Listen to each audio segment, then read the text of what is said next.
Hello, Jake Dodd here.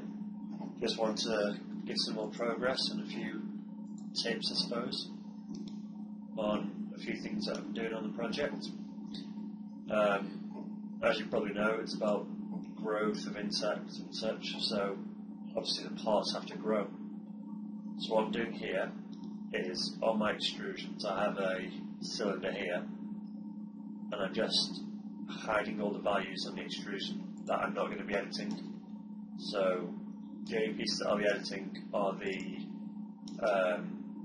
local translate Z, that's just the extrude length, and these two scales, which is the cross-section scale. You can leave that local Z scale because that's the other way.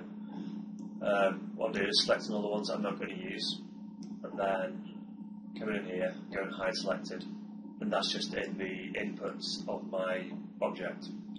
So now I have a neat little arrangement here for these two, and just do the third one quickly. It can be a bit troublesome to get them all. Hold down control just so I can keep going. And some of the problems with this, it's a bit tedious, but in the long run it saves a lot of work. So, you know, for 2-3 minutes spent cleaning up the inputs here, there's a lot of time spent searching through trying to find them all. And what I've even done on here, made it even simpler than that, I've created a driven key, which is driven by an attribute, which drives all the effects. So I'll just give you a little show of that. That goes like this. It grows section by section.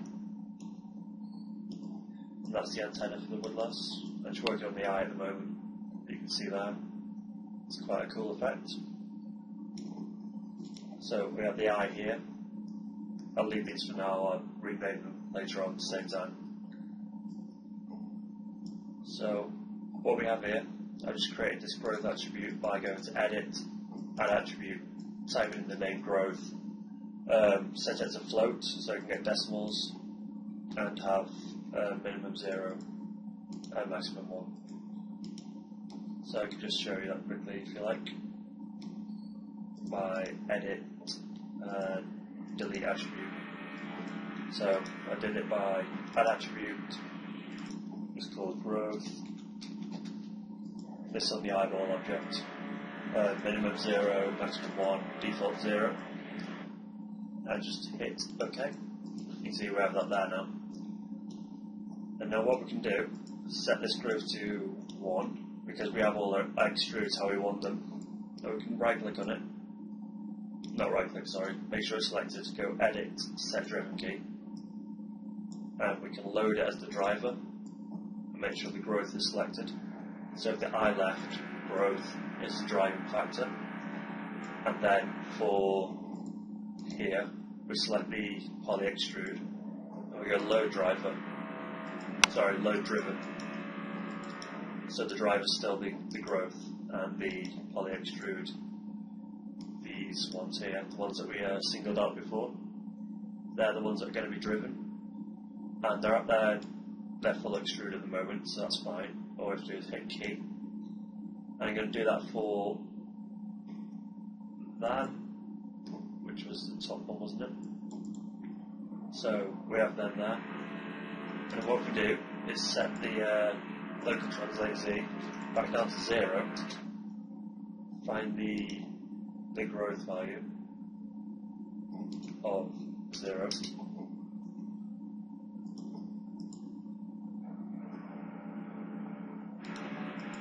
From 0, and we can hit key again. And now, when we scrub through the growth, you see it grows. And we just do this for each of these settings, making them into driven keys. So it's already on 1, it's great. Set that, load driven, reselect it in there, make sure all the settings are there. Hit key, and we're going to have to go onto the growth again, set it down to 0, and come down here to the extrude, set the length to 0 and the scales to 1.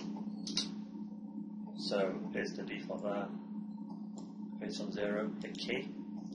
And what this is doing is building a relationship between the attributes up here and the inputs. So the input values are set by the attribute here. So for the growth, you see it growing. Okay, I'd like the final piece now, just so that it's underneath the what do you call it, the face, underneath the face of the bug. So final one, load driven, and grab them through. We have our growth set on 0, set that to 1, and key. Growth set down to 0 now, and make sure all of these are at their defaults. So no, there's a 0. Okay, and then we hit key again. And one last piece to do here on the eye left. I like to get the visibility, and when the visibility is when the growth is set to 0, I like to turn the visibility off, so hit 0 in there and key, and then as soon as we come on to start growing, so 0.001, I like to turn the growth visibility on, just so when it starts growing it's visible, and before it starts growing it's invisible, as you'd expect. So key, and then close that down, and now you can see just by using the growth, we have an invisible object. It's too invisible though.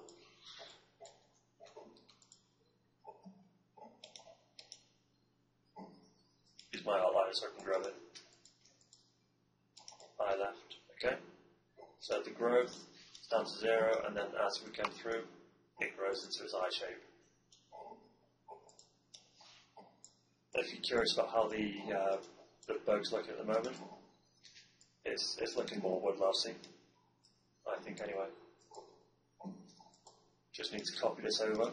I found that trying to duplicate these, even using duplicate special, I couldn't see how to do it, so I've just done the quick easy way of selecting the object, going over to File, Export, Selected, or Export Selection. Just do it in my binary and saving it as Woody Eye. Export Selection, keep, and all the defaults should be fine. Export Selection, continue.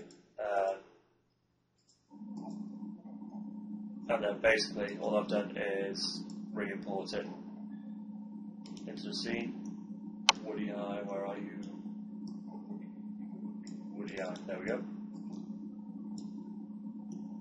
And we should have it in the scene now. So window, outliner, Woody Eye left, there we go.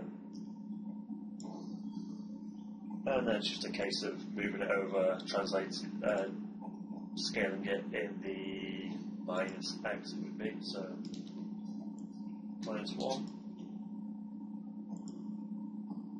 And that should,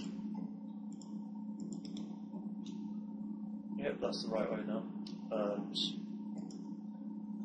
then I'll just make this live so I can drag it over.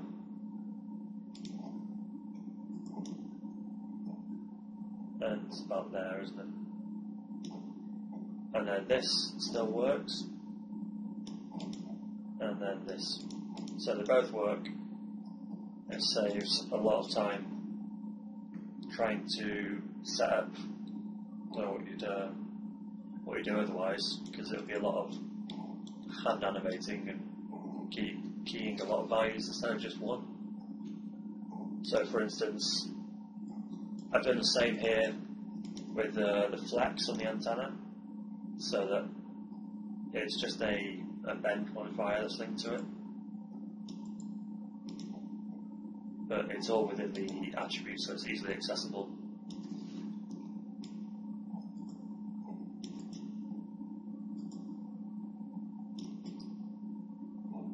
And if I do want any fine control, I can come down here to the actual input and select things like the high bound and low bound,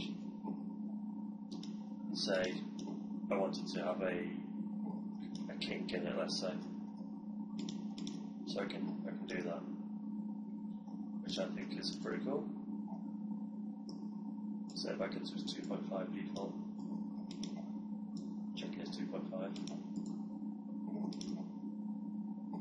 Let it go. Okay.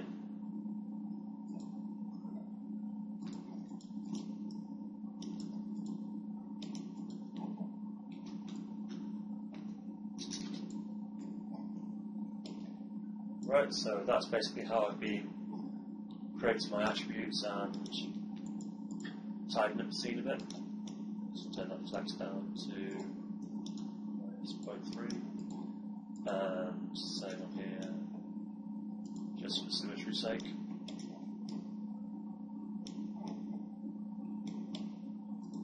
So if you want to see the whole growth piece, just keyframe this, the eyes to show that it's possible. So key selected, and at the end 250, key selected. We'll do the same for the right eye, which I'll rename shortly.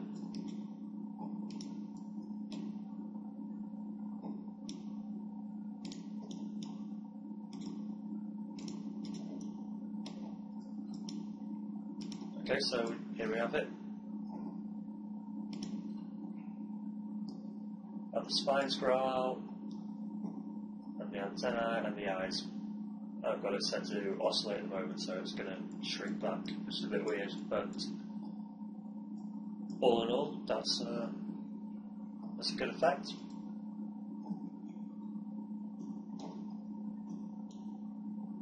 I think if you've seen the rigging video as well, that's not how I'm going to be doing it now. I'm just going to have a couple of skeletons and animate the weights between them.